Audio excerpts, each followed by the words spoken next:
सुन रहे हैं ईएफए school radio.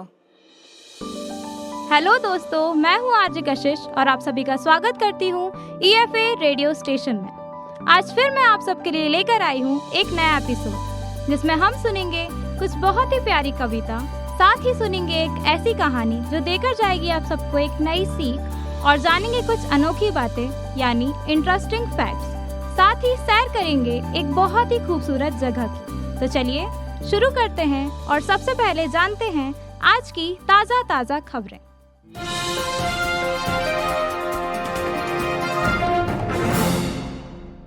मैं ईशा पंचेश्वर क्लास 11 साइंस की छात्रा हूँ। मैं आपके सामने जुलाई माह की खबरें प्रस्तुत कर रही हूँ। शाला परिसर में एक पेड़ माँ के नाम कार्यक्रम के तहत बालाघाट सिवनी विधानसभा की सांसद माननीय श्रीमती भारती पारधी मैडम द्वारा वृक्षारोपण किया गया और छात्राओं को प्रकृति संरक्षण एवं प्रेरणादायी उद्बोधन दिया गया। माह के प्रथम सप्ताह में शाला की शिक्षिकाओं एवं शिक्षकों ने शाला के प्राचार्य डॉक्टर मनोज कुमार जैन सर के मार्गदर्शन में शाला प्रांगण में नीम, पीपल, बरगद, आंवला आदि के पौधे का रोपण किया। महिलाओं एवं बालिकाओं की सुरक्षा, सशक्तिकरण एवं सर्वांगीण विकास के अंतर्गत रक्षिता सौर शक्ति फाउंडेशन बालाघाट के द्वारा शाला में छात्राओं को आत्मरक्षा के तकनीक बताए एवं सिखाए गए। बैड टच, गुड टच के बारे में छात्राओं को विस्तार पूर्वक बताया गया एवं कानूनी जानकारी भी दी गई। साथ ही 2 पहिए वाहन के लाइसेंस बनाने की प्रक्रिया छात्राओं को बताई गई। गुरु पूर्णिमा पर्व पर शाला के पूर्व प्राचार्य श्री राजेंद्र लटारे सर एवं शाला की पूर्व शिक्षिका श्रीमती जी अरुणा राव मैम आमंत्रित किया गया। मुख्य अतिथि के रूप में श्री लटारे जी ने छात्राओं को प्रेरणादायी उद्बोधन दिया। धन्यवाद। मैं ईशा पंचेश्वर अगले माह फिर मिलूंगी आपसे नई खबरों के साथ। खबरें सुनकर तो आप सब तरोताजा हो गए होंगे, तो चलिए सुनते हैं एक बहुत ही इंटरेस्टिंग सी कहानी।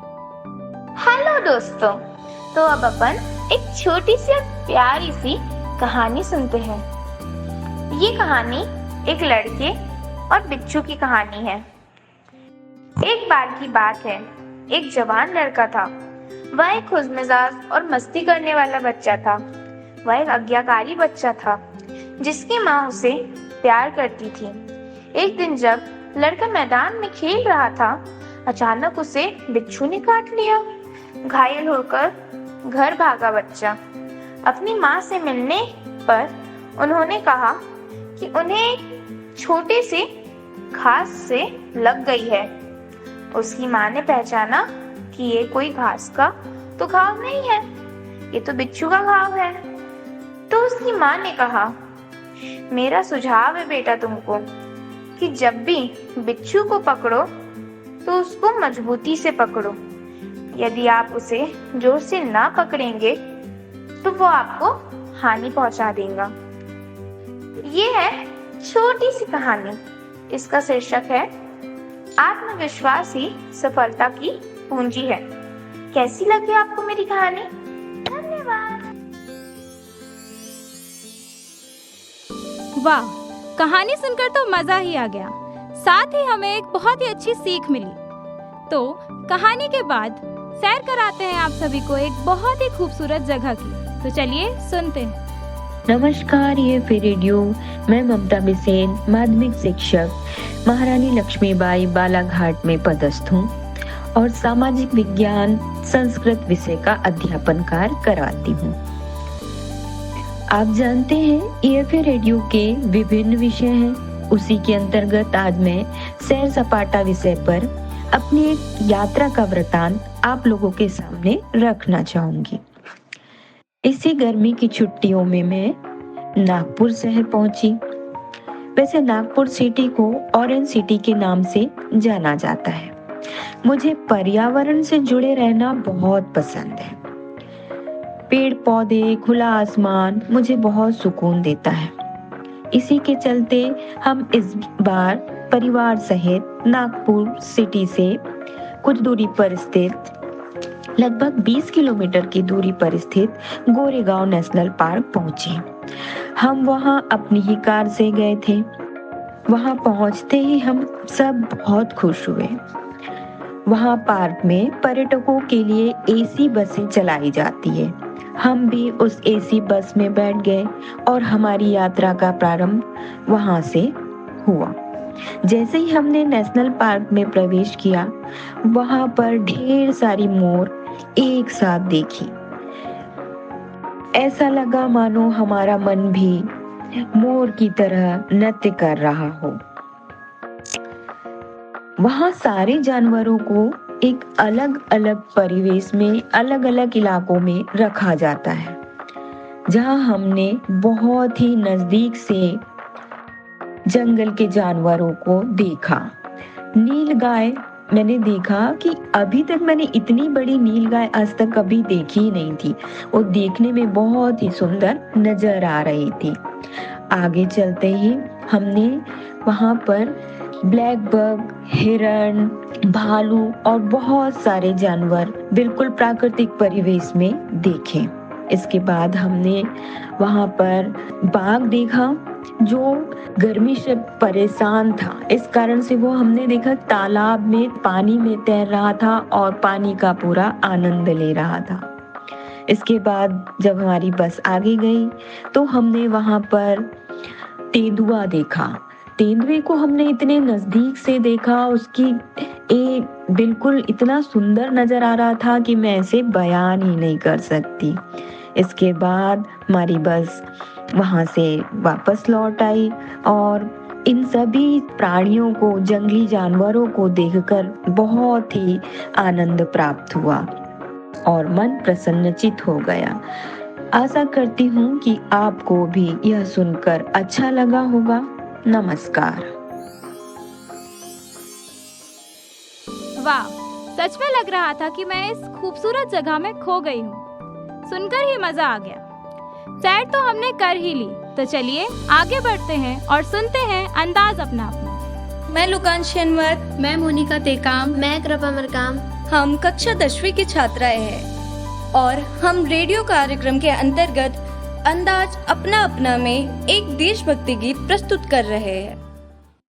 भारत के वीर जवानों जागो रे मेरे किसानों, भारत के वीर जवानों जागो रे मेरे किसानों। ये दिन है सुहाना, इसे भूल न जाना मेरे प्यारे साथियों। हिंद मेरा प्यारा है, जय हिंद का नारा है। हिंद मेरा प्यारा है, जय हिंद का नारा है। भारत के वीर जवानों जागो रे मेरे किसानों, भारत के वीर जवानों जागो रे मेरे किसानों। ये दिन है सुहाना, इसे भूल न जाना मेरे प्यारे साथियों। हिंद मेरा प्यारा है, जय हिंद का नारा है। हिंद मेरा प्यारा है, जय हिंद का नारा है। देखो तो मेरे साथियों लहरे रंग तिरंगा, देखो तो मेरे साथियों लहरे रंग तिरंगा। इसमें बहती है सदा सरस्वती यमुना गंगा, इसमें बहती है सदा सरस्वती यमुना गंगा।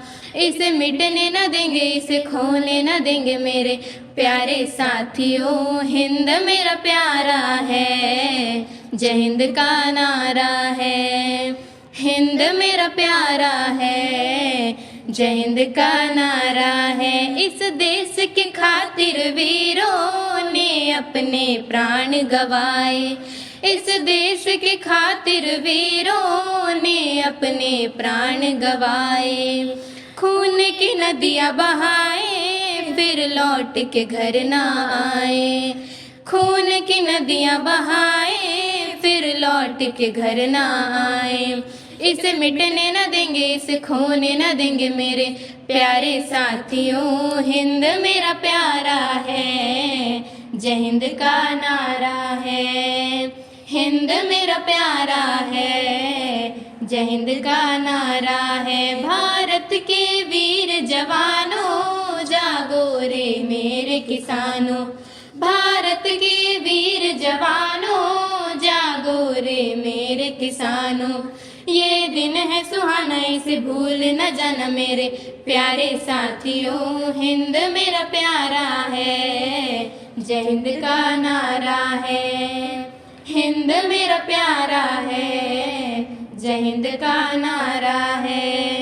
हिंद मेरा प्यारा है, जय हिंद का नारा है। Thank you so much, EFS.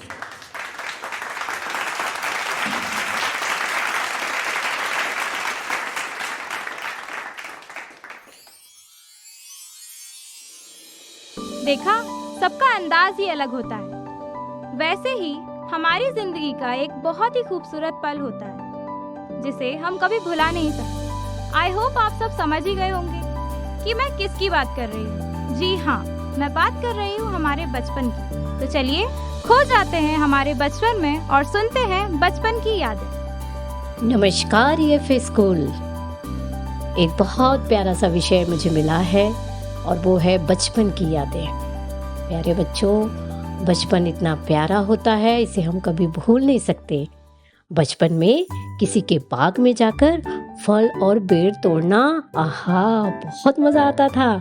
वहाँ का माली पीछे भागता था, वह दिन किसको याद नहीं आते। मुझे तो बहुत आते हैं। आप भी बड़े हो जाएंगे ना तो आप भी बचपन के दिन बहुत याद करेंगे। शायद इसीलिए बचपन जीवन का सबसे अनमोल पल होता है। मेरे बचपन में एक सपना था मेरा कि मैं हमेशा बाग बगीचे में घूमूं, प्रकृति के बीच घूमूं, और मैं जाती भी थी मेरे दादाजी के साथ, मेरी दादी के साथ। और मेरे दादा दादी मुझे बहुत घुमाया करते थे। हाँ, शायद यही कारण है कि आज मुझे भी पेड़ से, फूलों से, पत्तों से, बगीचों से बहुत प्रेम है। और मेरे नाना नानी, वो तो मुझे इतनी कहानियाँ सुनाया करते थे बच्चों, इतना आनंद आता था उन कहानियों में।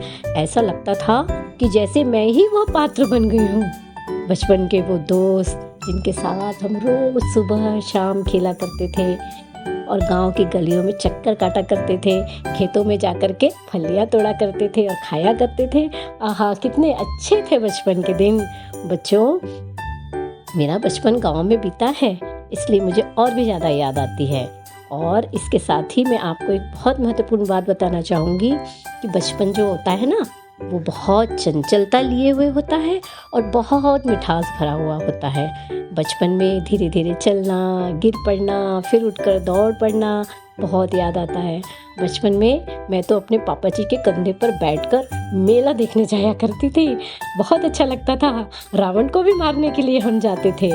और बचपन में मिट्टी के खिलौने बनाना, खेलना, और साथ ही कभी कभी क्या होता था कि मम्मी पापा की डांट पड़ती थी तो जाकर के दादाजी के पास या फिर दादी के आंचल में छुप जाया करते थे। हाँ, एक चीज़ तो मैं जीवन में कभी नहीं भूल सकती और वो है मेरी माँ की लोरियाँ। बच्चों, तुम्हारी माँ भी तो लोरी सुनाती होंगी ना बचपन में तुमको, तुम भी नहीं भूले होगे।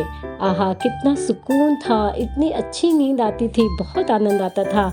माँ की इस लोरी की बराबरी तो आज कोई भी गाना, कोई भी गीत नहीं कर सकता। बचपन के वो सुनहरे दिन जब हम खेला करते थे तो साथ में कभी कभी हम अपने दादाजी को भी ले आया करते थे। बहुत अच्छा लगता है। बच्चों, बचपन को हमेशा बनाए रखना। बचपन में मन बहुत मासूम, बहुत निर्मल होता है, निष्कपट होता है, और जो भी बड़े होकर के वो मासूमियत बनाकर रखता है जीवन में, उसको सबका बहुत प्रेम मिलता है।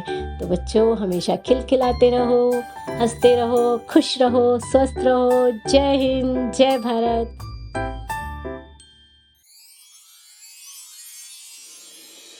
देखा, खो गए ना आप सब भी अपने बचपन की यादों में। तो चलिए आगे बढ़ते हैं और जानते हैं कुछ बहुत ही interesting facts. Good morning EFA radio, मैं अनीमा शेख आज आप सभी को कुछ अमेजिंग फैक्ट्स के बारे में बताने जा रही हूँ। तो चलिए स्टार्ट करते हैं। नंबर 1, दुनिया में 11% लोग ऐसे हैं जो लेफ्ट हैंड से राइट करते हैं। नंबर 2, लेटर E अंग्रेजी भाषा का सबसे ज्यादा प्रयोग होने वाला लेटर है। नंबर 3, 2023 में दुनिया की सबसे धनी कंपनी एप्पल कंपनी थी। नंबर 4, सबसे अधिक रंगों वाला राष्ट्रीय ध्वज बेलिज का है, जिसमें टोटल 12 रंग है। नंबर 5, मनुष्य के शरीर की सबसे छोटी हड्डी उसके कान में होती है। धन्यवाद दोस्तों। फैक्ट सुनकर तो मजा ही आ गया। आगे बढ़ते हैं और सुनते हैं एक बहुत ही प्यारी कविता। साथियों, आज मैं आप सभी को ठाकुर रविंद्रनाथ टैगोर की कविता दो चिड़िया सुनाने जा रही हूँ, जिसमें कवि ने दो चिड़ियों के माध्यम से स्वतंत्र एवं परतंत्र जीवन की तुलना करते हुए स्वतंत्र व आत्मनिर्भर बनने की प्रेरणा दी है। घर की चिड़िया थी पिंजरे में, वन की चिड़िया वन में, मिली अचानक एक दिवस पे, थी कुछ विधि के मन में। वन की चिड़िया बोली तबियों, सुन रही पिंजरे वाली, उड़ चल वन को मेरे संग तू, कर दे पिंजरा खाली। मैं क्या फंसू भला बंधन में, वन की चिड़िया बोली। हो उदास पिंजरे की चिड़िया, मन ही मन रोली। बोली पिंजरे की चिड़िया तब, सुन रही चिड़िया वन की, तू भी आ बस जा पिंजरे में, बात करे दो मन की। छोड़ चलूं सोने का घर में, भटकू जाकर वन में, घर की चिड़िया थी पिंजरे में, वन की चिड़िया वन में। वाह, क्या कविता थी। हर एक स्टूडेंट की अपने एक बहुत ही फेवरेट टीचर होते हैं, जो उसे मोटिवेशन देते हैं और बहुत ही अच्छे से पढ़ाते हैं। वैसे ही आज हम जानेंगे एक ऐसे ही टीचर के बारे में। तो चलिए सुनते हैं teacher of the day. Sir, मैं अनीमा शेख कक्षा 10th E की छात्रा हूँ। सर, क्या मैं रेडियो कार्यक्रम टीचर ऑफ द डे के अंतर्गत आपका इंटरव्यू लेने की अनुमति चाहूंगी। क्या अनुमति है? अनुमति है। सर, आपका शुभ नाम बताइए। मेरा शुभ नाम डॉक्टर मनोज कुमार जैन है।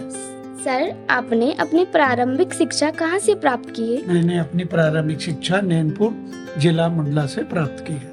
सर, आपके बचपन की कुछ ऐसी घटना बताइए जो आपको आज भी याद हो। देखिए, मेरे बचपन की महत्वपूर्ण घटना यह है कि जब मैं स्कूल में पढ़ता था तो हमारे एक सर ने कहा था कि टाइम मैनेजमेंट से अपनी पढ़ाई करना, जो आज तक हमें याद है और आज भी हम अपने जीवन में टाइम मैनेजमेंट को ही महत्व देते हैं।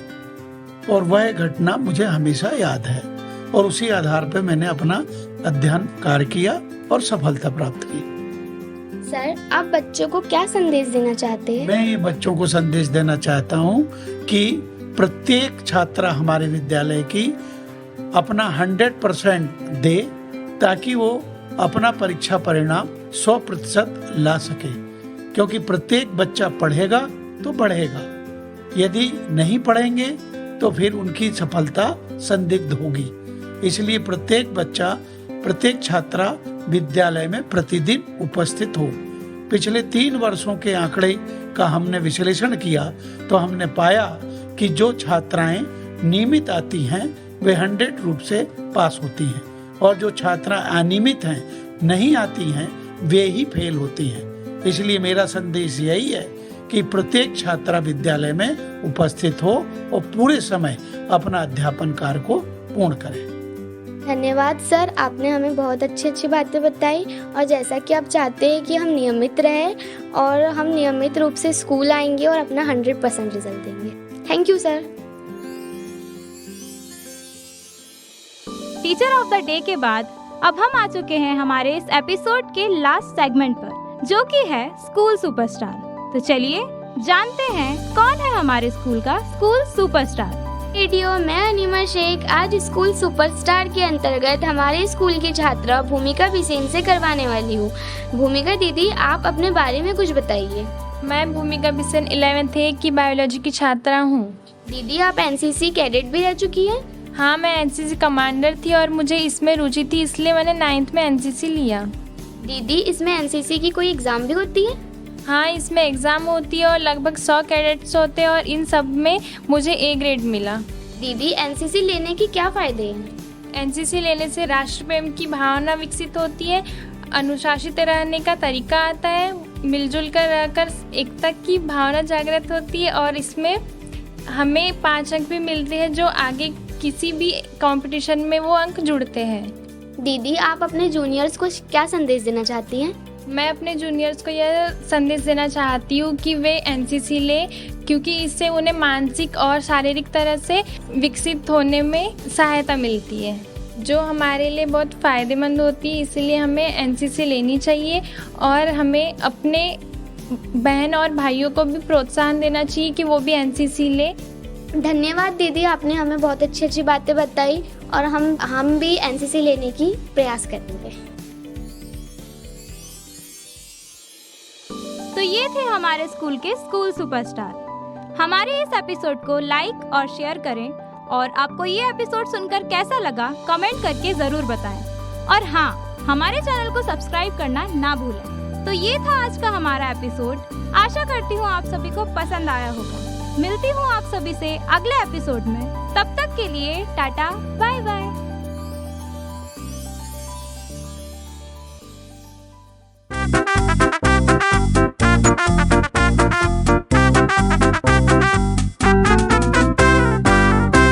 आप सुन रहे थे EFA स्कूल रेडियो।